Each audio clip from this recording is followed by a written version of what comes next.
African National Congress Youth League, ANCYL, President Collen Malatji has provided an honest appraisal of the political environment amidst continuing coalition disputes.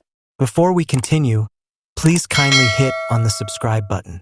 Speaking to an assembly in Johannesburg, Malatji underscored the need for cooperation with less advantageous allies in order to accomplish more general political objectives. Malatji said, "Liking everyone you work with is not about politics. We sometimes have to work with individuals we don't like and kiss frogs. It's about making tough choices that will benefit our nation as a whole." Malatji's comments coincide with the ANC negotiating difficult coalition talks in the wake of the last local elections.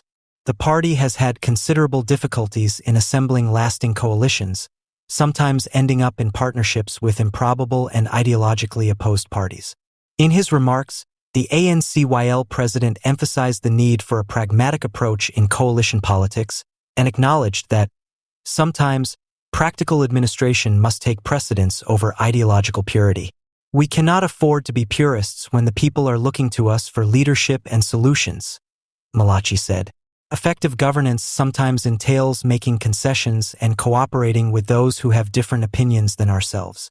A wider discussion among political experts and inside the ANC has been triggered by Malatji's remarks. While some see his position as a necessary and pragmatic response to the fractured political landscape, others worry that it may weaken the party's fundamental principles and drive away its supporters.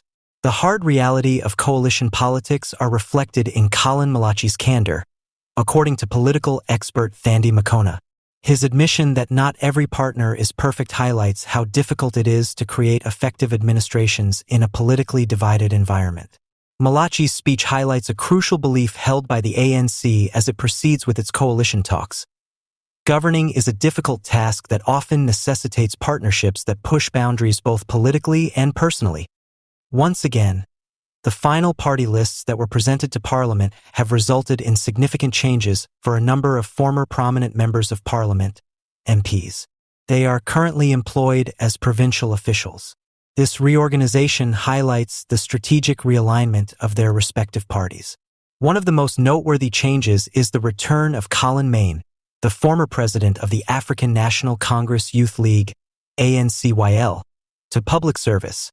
After a few years out of the political spotlight, Maine is again ready to take on the responsibilities of a member of the Provincial Legislature, MPL, in the province of the Northwest.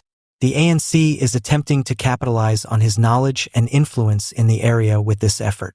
Parallel to this, the Democratic Alliance, DA, has made significant changes. Michael Waters, formerly the deputy top whip in Parliament, has been moved to the Gauteng Assembly as an MPL. This modification highlights the Democratic Alliance's continuous approach to strengthening its provincial leadership and maintaining its visibility and clout in many areas. Furthermore, the Economic Freedom Fighters, EFF, have made significant changes. Despite receiving recognition for her outspoken contributions to the National Assembly since 2014, Primrose Sonti's attempt to secure a seat in Parliament for a seventh term was not successful.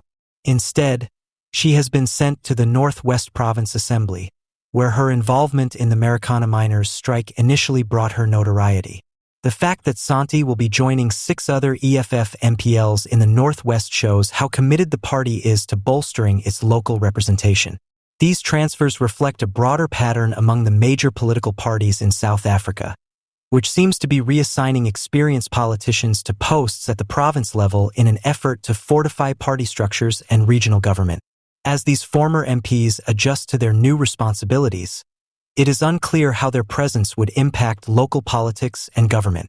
The 7th administration's new parliamentary arrangement shows how South Africa's political climate is dynamically changing as seasoned politicians move into provinces to further party and local development objectives. One of the most noteworthy changes is the return of Collen Maine, the former president of the African National Congress Youth League, ANCYL, to public service. After a few years out of the political spotlight, Maine is again ready to take on the responsibilities of a member of the Provincial Legislature, MPL, in the province of the Northwest.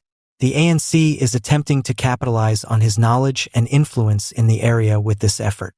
Parallel to this, the Democratic Alliance DA has made significant changes. Waters